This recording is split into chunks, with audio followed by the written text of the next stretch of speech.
This is Hidden Killers Week in Review. A look back at the most prolific stories of the week. This is Hidden Killers Live with Tony Brueski, Stacy Cole, and Todd Michaels. Well, we've determined that no one can get enough of the Adelson family. So it's all Adelson all the time now here, but it kind of feels like that. But there's just been so much to talk about in this last week. And believe me, I too am looking forward to other things going on in the ether of true crime. But it just keeps popping up.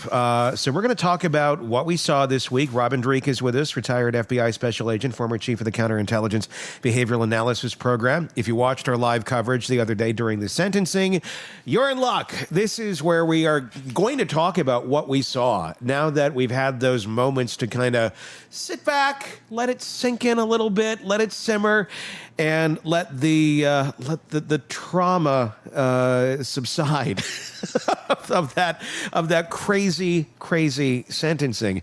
But before we get to discussing what we saw the other day, the Markel family, Danny's parents, have released a statement, and it's new at least as far as I know it is. I just saw it right before we jumped on the air here. Wow. And this is in response to the sentencing. It's specifically in response to Donna's performance, let's call it what it is, and Harvey's performance as well, because they were calling them out. They were literally they were shaming them. They were disparaging them. They were calling them liars in court about their interactions with their grandchildren. And they're gonna clear it up in this letter. Yeah. So let me go through this, and then we'll talk about that on the other side. This is the letter. This is the words of the Markel family.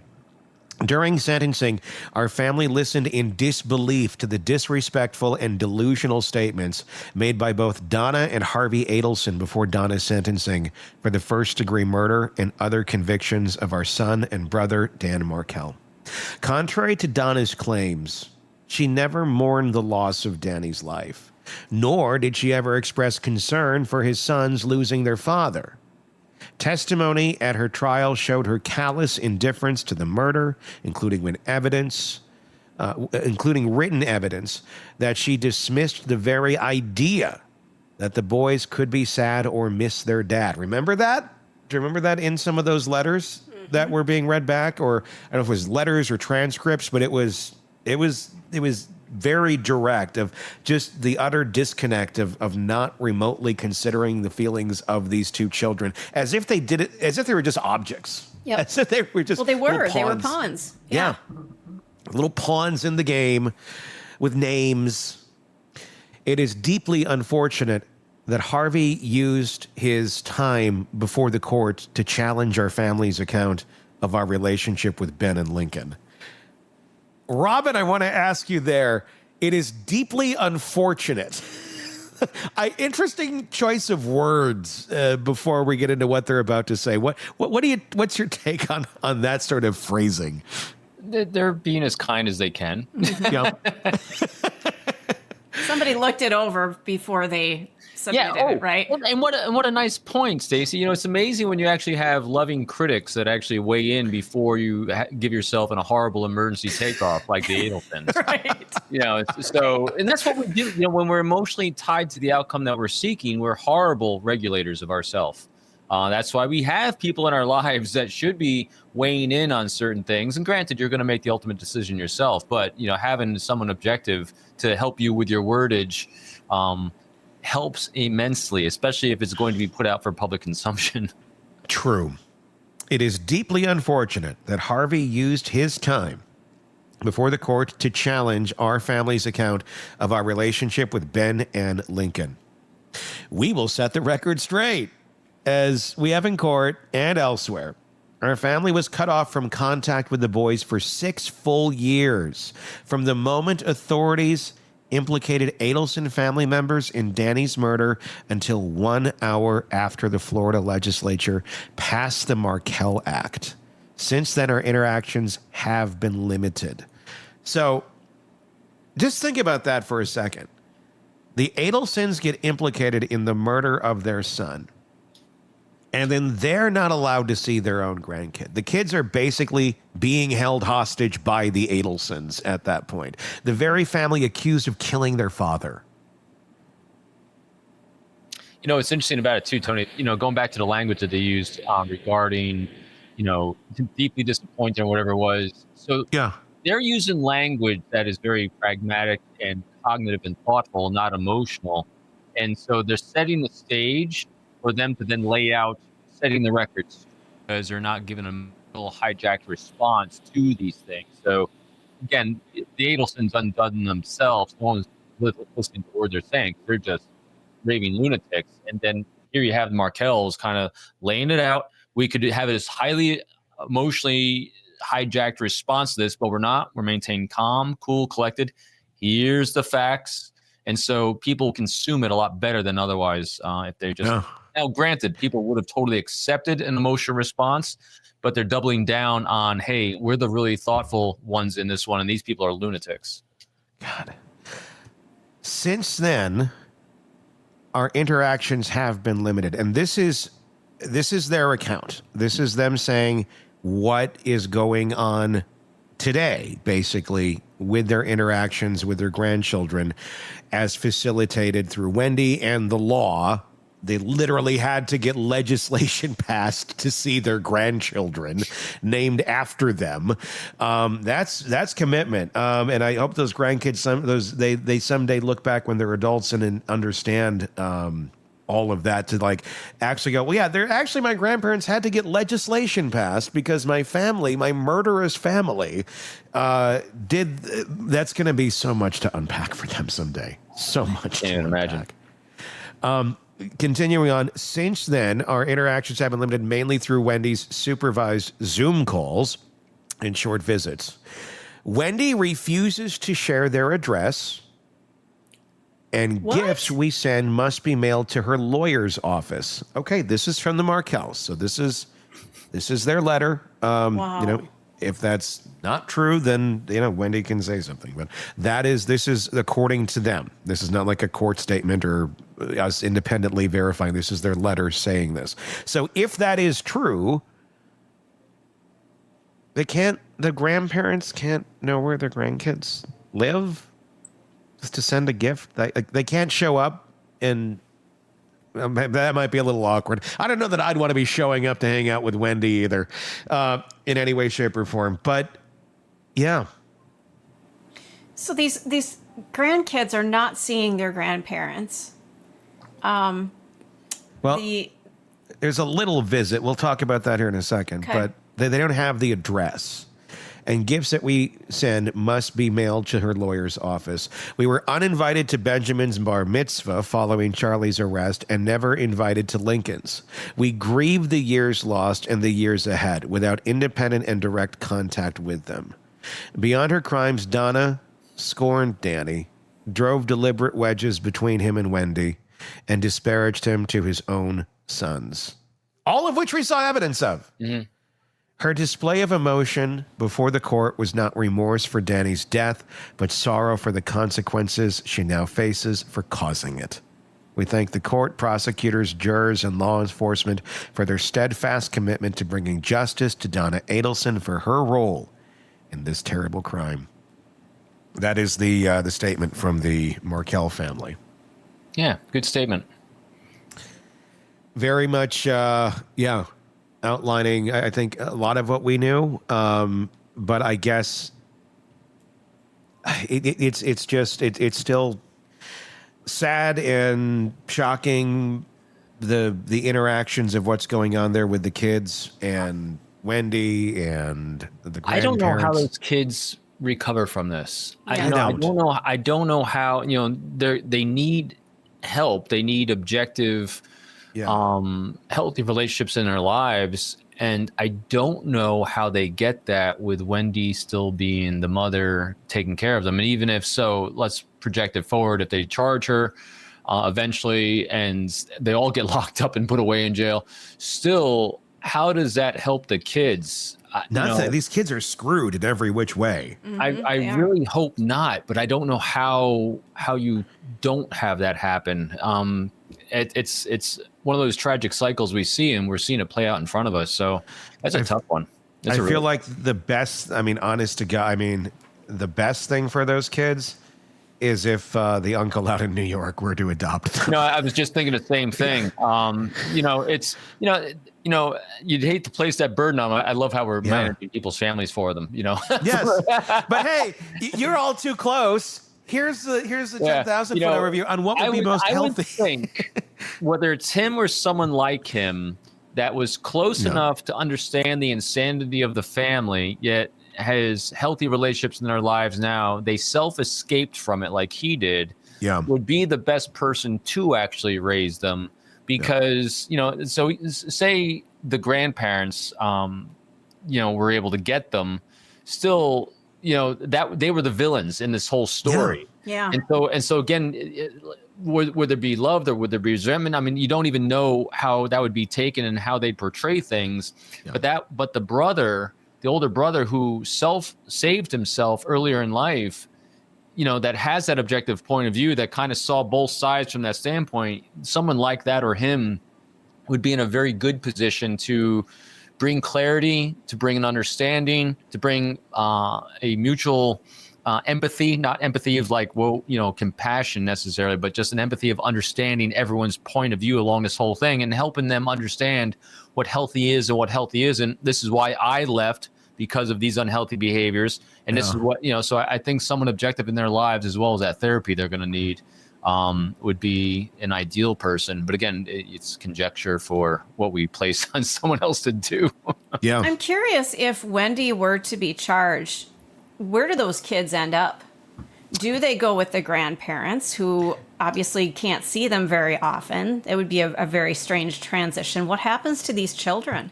Well, it's probably whatever Wendy has lined out in paperwork, in a legal statement. Basically, it would be like what I have if I were to die, where I have it lined out, where my daughter would go. In a case like like this here, there is Dan's not around, so it would be her wishes that would be granted on this, unless they weren't lined out somewhere. So it would be maybe a family member, maybe a friend, maybe it'd be someone she trusts. That's what you're going to do with your kids ultimately. No matter how, look, at the end of the day, no matter how evil all these people are, they do care for the well-being of those kids, just in a very, very unhealthy way. It's distorted. Which kind of gets me to, so getting ready for today and doing our deep dive of trying to understand the craziness of the Adelsons. All these things in every case we cover, and especially this one, it really comes down to an overuse of what we're all trying to do as a species is control. And this came down to control. And so actually, it's a part of our evolutionary mechanism, actually. And our brains were, so this is what it is. So this is what drove these behaviors that we saw on full display in that echo chamber of it with all of them. That is, our brains are wired to solve problems through control. And because that control trait has been evolved for hundreds of thousands of years, because we, in order to survive at that primal level, we had to control fire, shelter, food sources for procreation, because if we couldn't control those things and feed our children would starve. And so we've had this need to control our environment as a species for more than anything else on this planet. And so when it hits that excess, obviously here to the unhealthy level, then this craziness happens. And it was on full display. And when people threaten that control, that's what we saw in the courtroom. And part of that too was, as I was thinking about this, all these people that were, standing up for her. Well, when you have when the alpha is being placated, everything in the world is happy and fine. But when the alpha is being challenged, not so much. So it was really, really interesting watching full display of massive control issues. And you saw the anger and rage and lack of self-regulation, because that comes into this bigger than hell. We said it on Monday too when we were watching this. Yeah. The emotional intelligence of these people, again, every single criminal case we cover, zero These people are bottomed out on their ability to self-regulate and emotional intelligence. There's zero with these people. And look how intelligent they are on an IQ score, potentially. Bingo. But These are professionals. Yep. These are professionals in the world. They're masters of their craft. And yet look at them on a social, emotional level. They are so stunted. But yet you might say that they're quite advanced in that as well.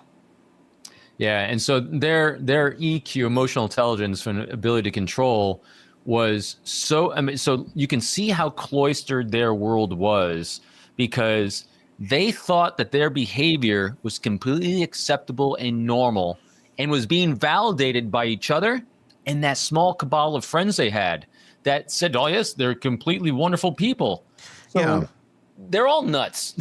I want to talk about that a little bit because that was such a bizarre moment in that trial. There was a guy that came up. He was like a former legislator, a former physician, a former Domino's pizza driver, a masseuse. He's a doctor too. He's a PhD. Yeah, I mean. He was. He legitimately was a doctor. He went on he gave his credentials for about 5 minutes. Yeah. And it's like no one cares. This is but he came into that. It seemed feeling that because of who he was or who he thinks he is, who he's built himself up to believe he is, that should somehow. His opinion should somehow override the jury, override the rule of law, override all of these convictions for this family because you knew them 20 years ago and you haven't had much interaction since by his own admission.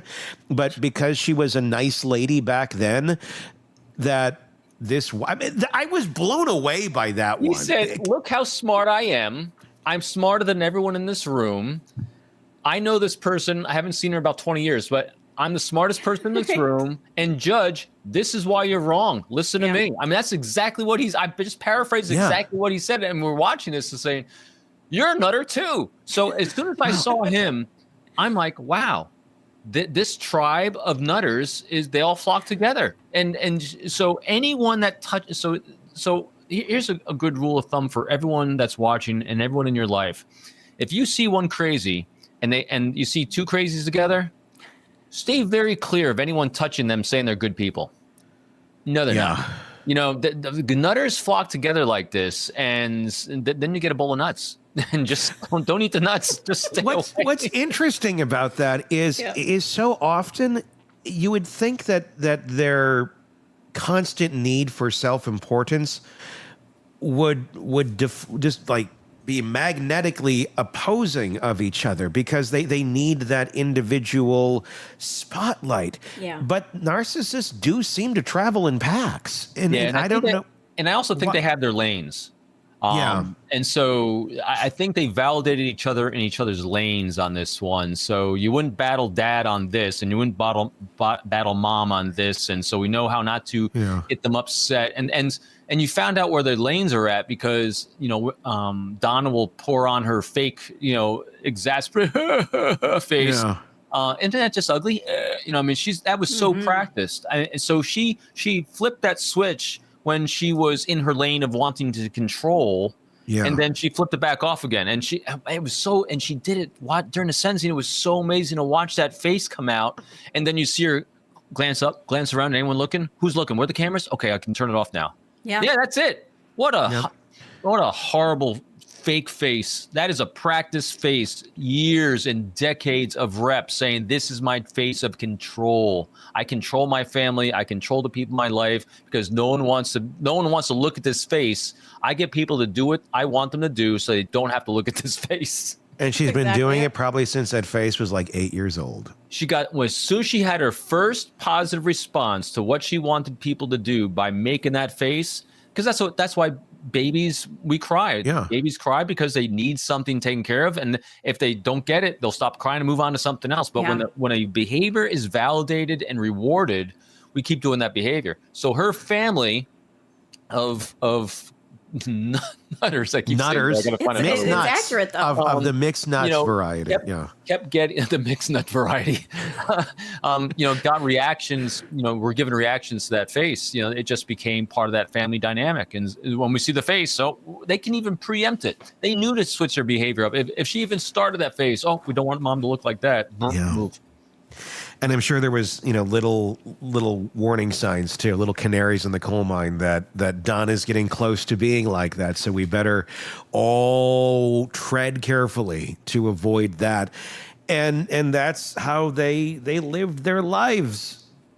And different lanes make sense. And totally shocked that no one else was buying it. That's why this is so fascinating to watch. And the first guy that came in to defend Donna, he was totally shocked that no one was buying his line of shit. So that's why when you have a bunch of people that have this self-aggrandizement, thinking that people believe their line of garbage, they are completely blown away when no one does. And they get angrier because this line of garbage are given is because this is how I've maintained control of my environment, because I'm smarter than everyone else. I have this sense of superiority over everyone else. And their minds are blown when it's not working, because it's always worked before. Why? They surround themselves with an echo chamber. This is how echo chambers work. This is how groupthink happens. This is what cults do. Do you think the guy that gave that testimony for Donna had any clue the scope of how many people were going to be watching that? I mean, when we talk about narcissists, they're often very unaware of their surroundings because it's just in their bubble. And I'm wondering, the fact that, he hasn't been in contact with him for 20 some years, or very minimal, or didn't know. And Christmas cards. Yeah. I mean, it was that sort of a relationship, it sounds like. And if you're just, kind of gently following the news and you're not into true crime, you may like, oh shit, they're making the news.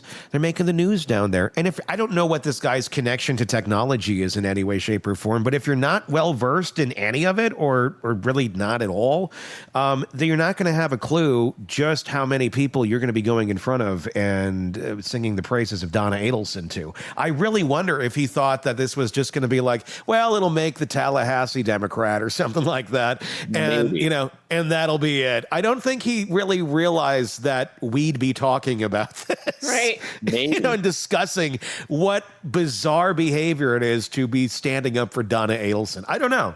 So here's how human beings work. All human beings at all moments of the day, we always will act in our own best interest in terms of our safety, security, and prosperity from our own point of view. So especially when people are edging up higher on that narcissistic look at me level, like everyone in this cabal is. I mean, so let's just analyze it. Everyone in this family and everyone associated with this family think they're the most important people on earth. By his statement when he first started out, he was telling everyone how important he was on earth. And so not one person in this family or in this entire tribe was ever acting in terms of someone else's best interest, only themselves. So my conjecture on this is that he knew exactly what he was doing, and he wasn't doing it for Donna. He was doing everything. I mean, think about it. He wasn't saying how awesome she was nearly as much as he is saying how awesome he was. True. He thought he was doing this in his own best interest to look at me, look at me, look at me, and he's going to get a lot of great press and prestige because, look, I gave such a thoughtful response, a thoughtful commentary, and yeah, she'll benefit maybe from it too. But look at me. And I'm going to show this judge up. I mean, otherwise, why would he have said all that? It's just, and he thought it out. He thought it out. That's what he thought was a great idea. He did, but without realizing, I think, who he was talking about. I mean, it's like if you knew nothing about Diddy or something, and you're like, you know about rappers, right? It's a rapper. It's a rapper that's got a bad rap, and I'm gonna stand up for it because I think more people should be, without really digging into what you're standing up for because you want to hear your own voice. That's kind of what it felt like. But it was. I think it was 100% doing that because he even said, "I haven't known her for 20 years." All right, so let's think about this logically. Everyone is a great way to intro yourself. Right. Well, I was going to say, why would you admit that to the court? Why would you say that? Because he thought this was serving himself more than it was serving her. Otherwise, why say it at all? And so he laid out his credentials. He laid out what he didn't know about her. And then he kept rambling on and on and on and on, then challenging a judge, challenging jury, and saying, I can challenge this because I'm so smart, I'm so this. So he literally said everything he was saying in his own best interest, according to what he thought they were, clearly without any loving critic in his life saying, this might not be a great idea. But and even if they did, he's like dismissive of them. Oh, I know what I'm doing. I've been in, so you can see that superiority in his life. And so he said, in his own words, I have no credibility because I haven't known her for 20 years to really defend any of her actions, but I can stand up here and challenge a judge because I'm smarter than the judge. Yeah. Well, that sounds like a 100% narcissist. Yes. Doesn't it? They all do. Yeah. Really feels like that. I mean, we obviously can't diagnose or anything like that, but I mean, that was the demonstration of behavior was very, very much narcissistic behavior. And he was rational. Now, granted, again, pure conjecture, who knows? Yeah. But I'd imagine, you rational in those moments, you rationalize your behavior that I'm doing it for a greater good. I'm doing it for my friend Donna. Yeah. But when you sit back objectively, like the entire country is now that tuned into this, you're saying to yourself, no, you weren't. And so right. I'm hoping. So here's a true sign of someone on a good, healthy path, that after all this commentary, people like us and others, lots of others are giving on this, maybe he can look in the mirror and say, you know what? I have some work to do on myself, don't I? But unless he's doubling down and saying, you all are nutters, I'm right.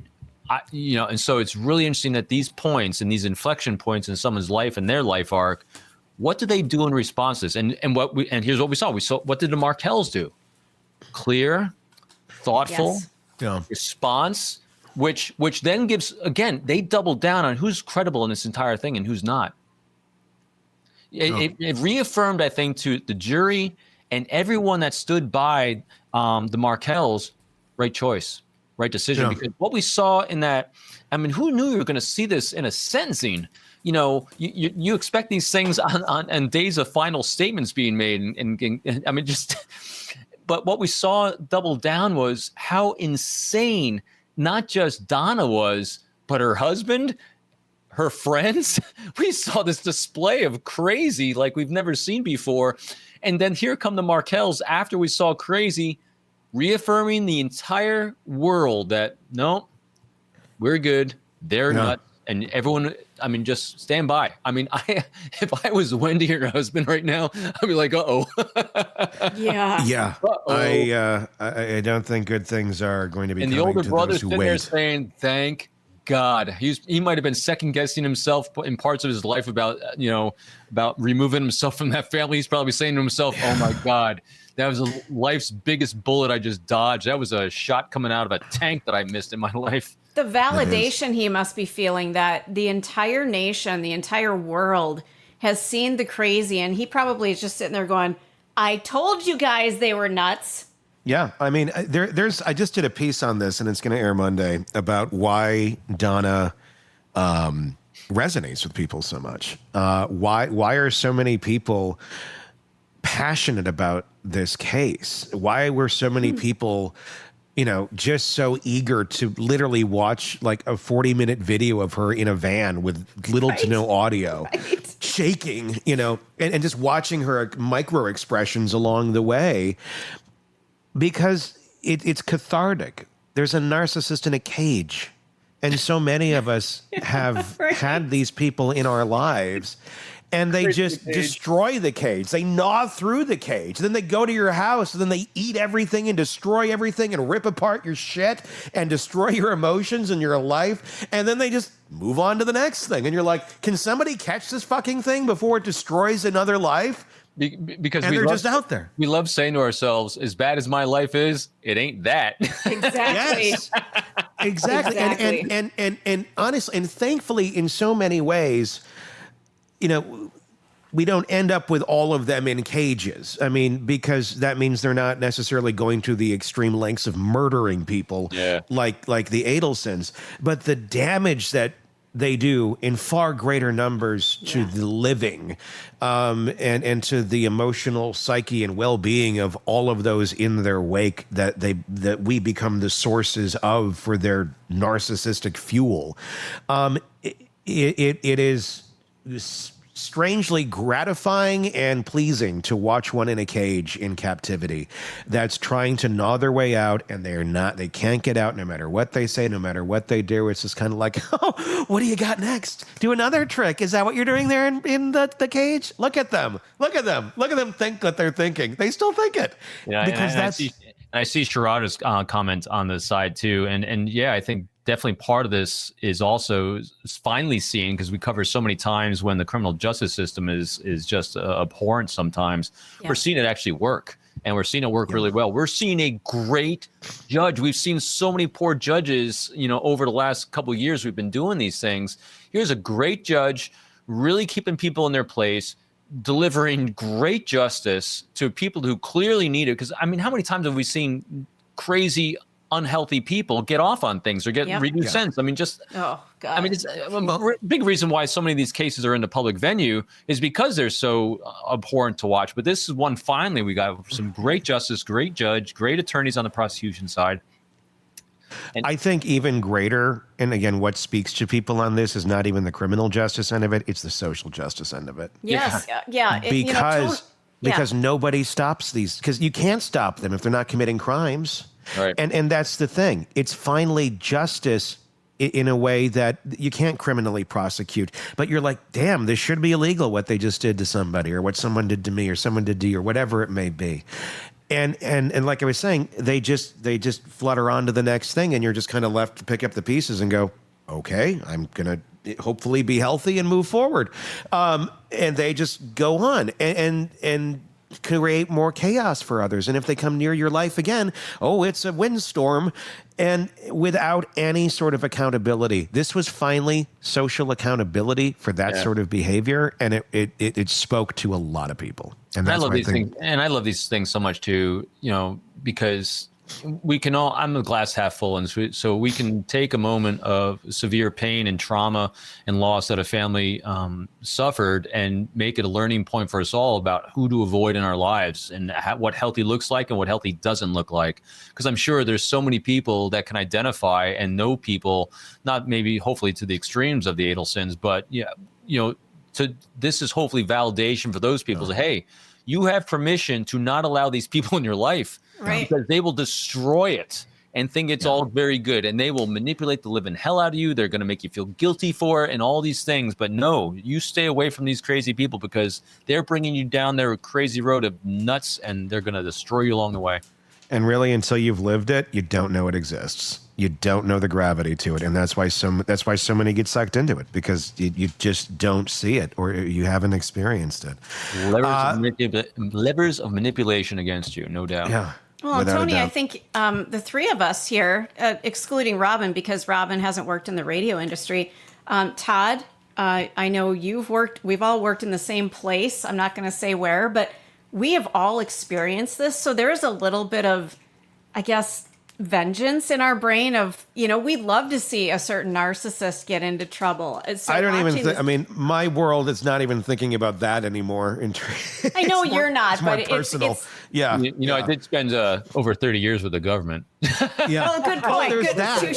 Touche. Oh, there's that. There's that, yes. One of the biggest reasons I have the ability to see crazy is I've been around it my entire life. Yeah. I think you dropped the trump card on that one. Yeah. We are talking about the Adelsons, Donna Adelson, Charlie Adelson, Harvey, Wendy, the whole clan that's coming to ABC Saturday nights for a feel-good comedy that you've never saw coming. Wouldn't that be great? Right after Dr. Quinn, Medicine Woman.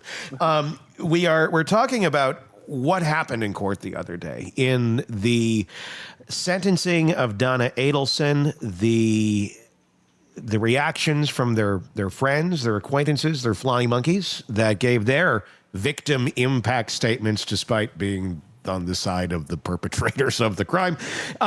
And also just the reaction from the public, the reaction from anyone who had an unfortunate chance of observing this circus. I want to go and I want to review the Harvey tape. This is Harvey's testimony in court the other day. It's a shorter one, and then we'll talk on the other side. But let's relive the magic of Harvey Adelson trying to stand up for Donna.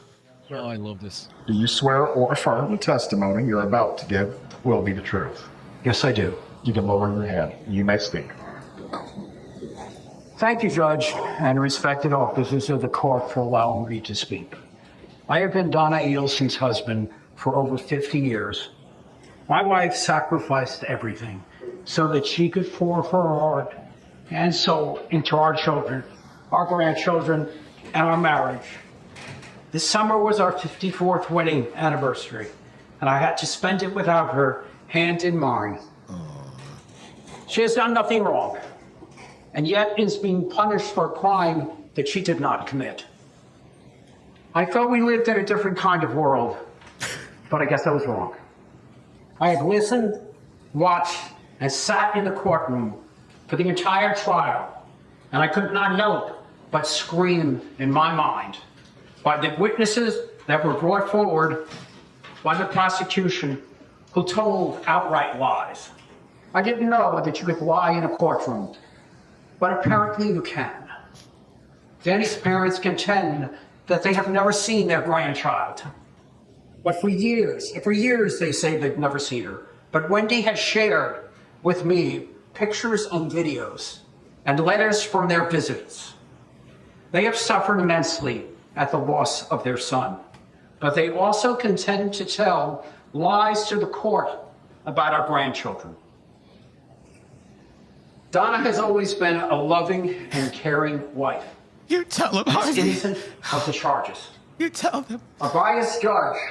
I wrote it for you and last jury night in the cell. were influenced by years of one-sided news pieces and social media. Doctor, Miss Wolford, this has nothing to do with the character of the defendant or the sentencing.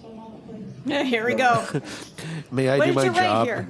Yeah, let's see what you wrote. Let's see what's left when she's done Xing things out. This is my favorite part. Jennifer says ChatGPT Okay. at its finest. She's right. This last line right here, only that. That's Yeah. all you can read. Donna did Just not keeps participate in the heinous acts that she was convicted of doing. You're sending an innocent woman Jesus. to prison.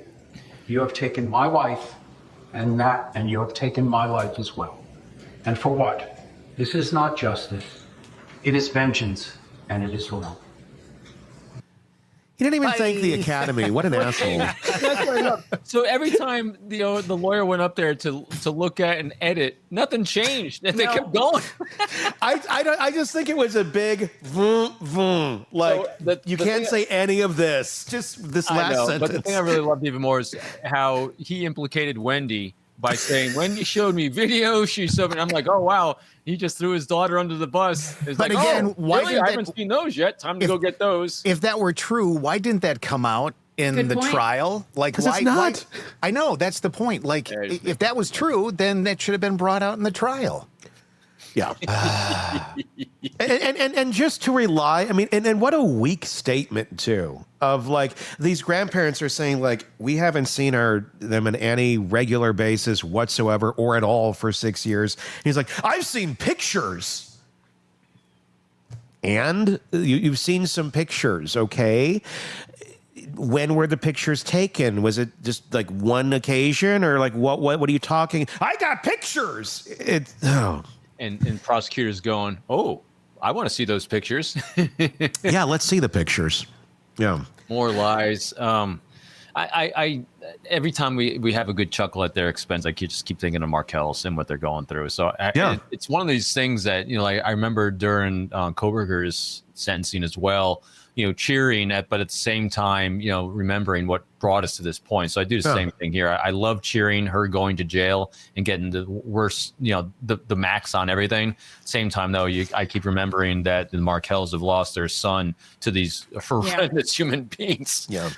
Well, and I want to talk about this for a second, because in our earlier segment we were talking about the Markells not being able to see their grandkids, and I mean, on a simple world, it would be, oh well, just start having him go see them. Let's have that. Like, look, these kids maybe. I am not speaking for them. I have no idea what's going on, but I would gather to venture that I think that's not even the correct way to say that, but I would venture to guess. I think that's what I meant to say.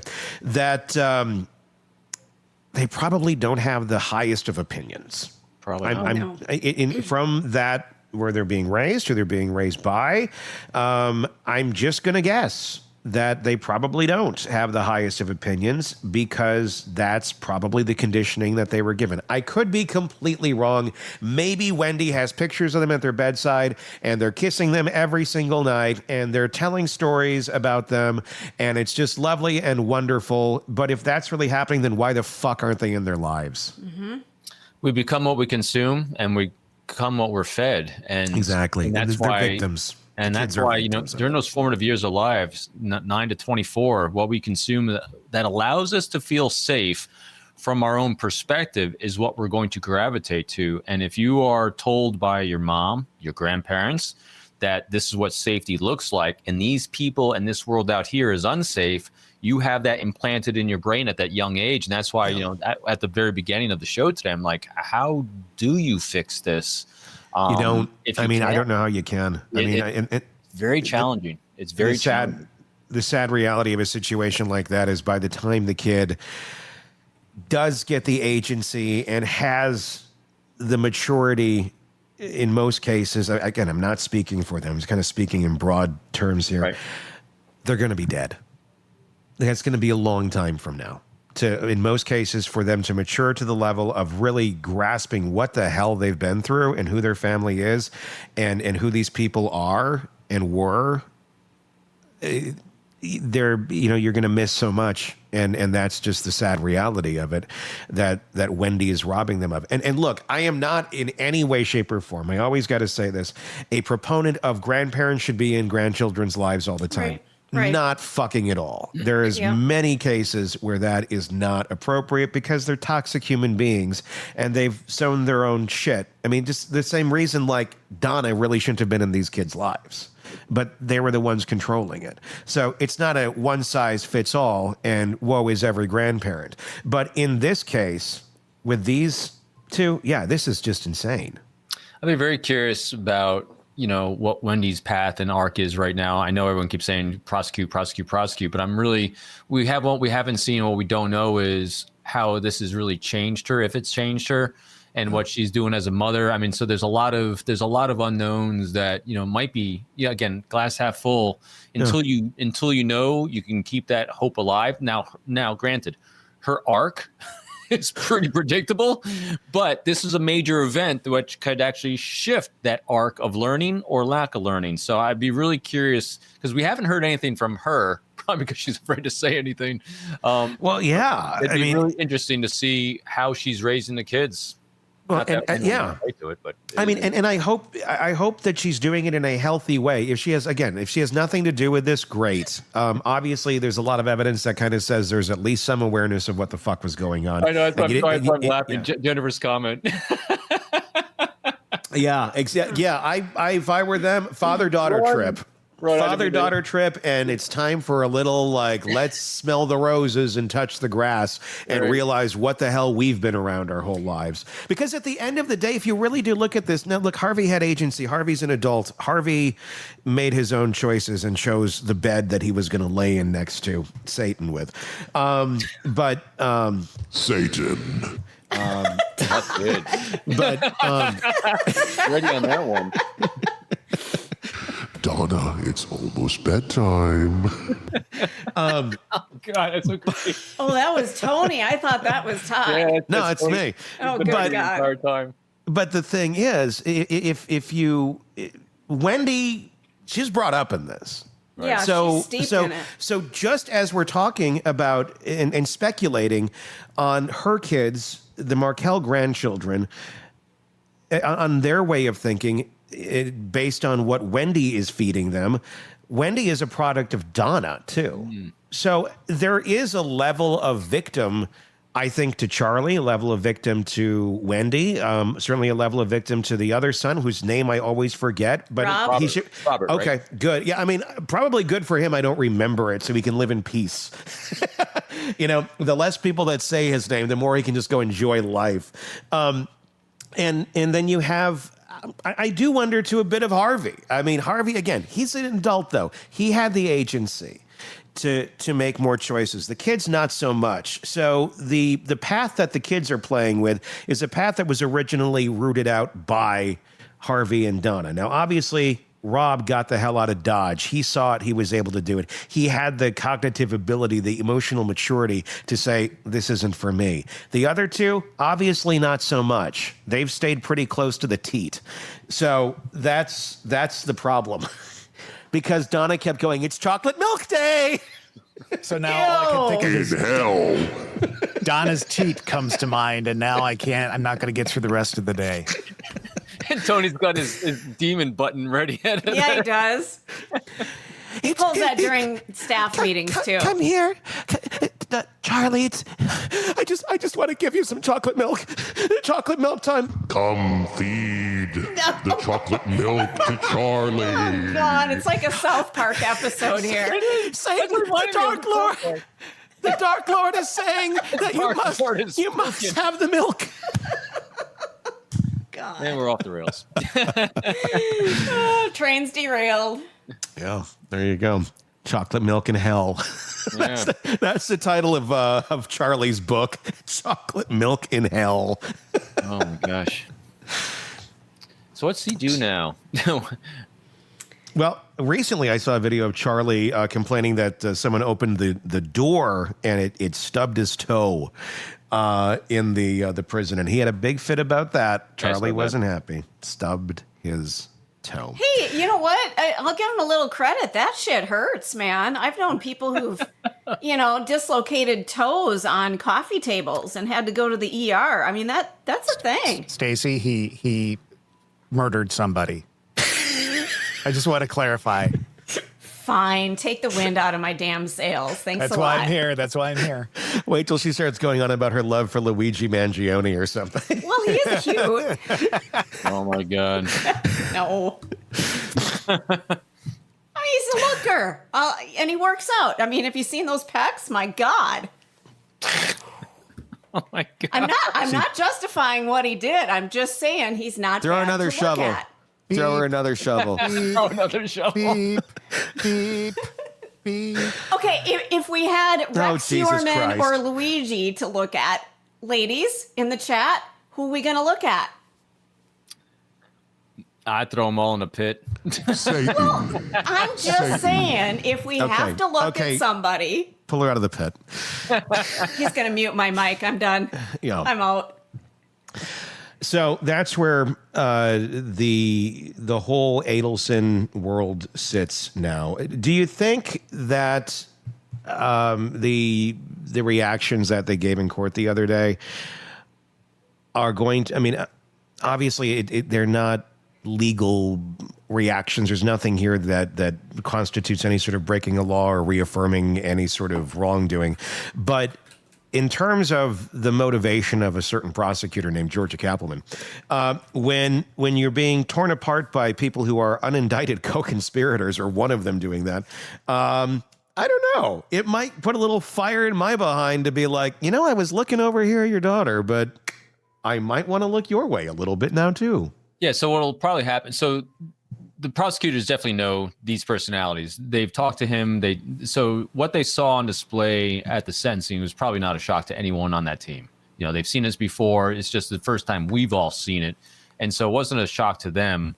What it'll be interesting to see, because of the public outcry now of saying, oh, you got to go after these people because there's a lot more here than I think the public knew potentially. So it'll be interesting to see what kind of pressure is put on them from the external forces on this. I think my guess is, they were going to do what they're going to do regardless on this, but it definitely probably put a fire under people that are trying to be reelected for things, and politicians and things like that, saying they, press for these things. That's more likely what it was affecting. But actually the rule of law itself, I think they are already set on what they're going to do regardless of that outcome. Yeah. It's just kind of a ticking time bomb, really. Right. But now, at least now, if you, this is the opposite of this, now in the public's viewpoint, if you don't go after them, that's going to make them question it even more, because you're like, why aren't you going after, especially Harvey? Well, I'd say- all of them. I mean, just anyone. Yeah. In all reality, if I was that first guy that got up there to defend Donna, I'd be a little worried about myself as well. I mean, just they should look at everyone in these people's lives. It's like, what's going on? Yeah. What's going on that you're gravitating towards this sort of and what's going on in your life that this is normal to you? And and now that you know all the facts, this is still defensible to you. Because that's happens, the weird part. And so here's why it's a little scary to come to someone's defense like this, especially as sentencing, is because if there's still more potential of charges and a prosecution of someone involved in this, and everyone involved in this knows that. I mean, it's out there that, they're still looking at Wendy, and obviously they're still potentially looking at Harvey.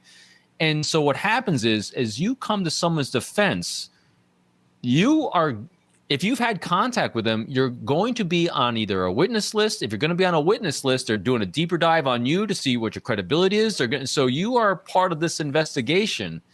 And that's what you don't want in life. That's why I was really kind of shocked that anyone would come to their defense, because you're now involving yourself in the cabal of crazy. That's not good for you. That's not good for your personal brand. That's not good for a business brand. And that's not good if you want to stay out of jail yourself. If you do, because remember this, if you want to find someone guilty of something, you can almost always do it. So you don't want someone to want to find you guilty of something. That's why all these people, that was a risky move. And I don't think it's going to play well for anyone. Yeah. I don't either. Be interesting to see who comes to the next party. Still waiting for the invites. I think they'll be maybe sent out soon by Georgia. I'm hoping any one of these days. I'm just waiting for the news flash. Oh, look who just got busted by a grand jury indicting them. We'll have to wait and see. Stay tuned, as she says, and I'll say the same thing. All right, that's going to wrap up today's program. Be sure to let us know your thoughts in the comments section on YouTube if that's where you're watching. Be sure to press subscribe wherever you're listening or watching, wherever it may be, so you don't miss any of our coverage in this and the many cases we're following for you right here. Until next time, for Stacy, Todd, and Robin, I'm Tony Brueski. We will talk again real soon. Want more on this case and others? Then press subscribe now and don't miss a moment of true crime coverage from Tony Brueski and the Hidden Killers podcast.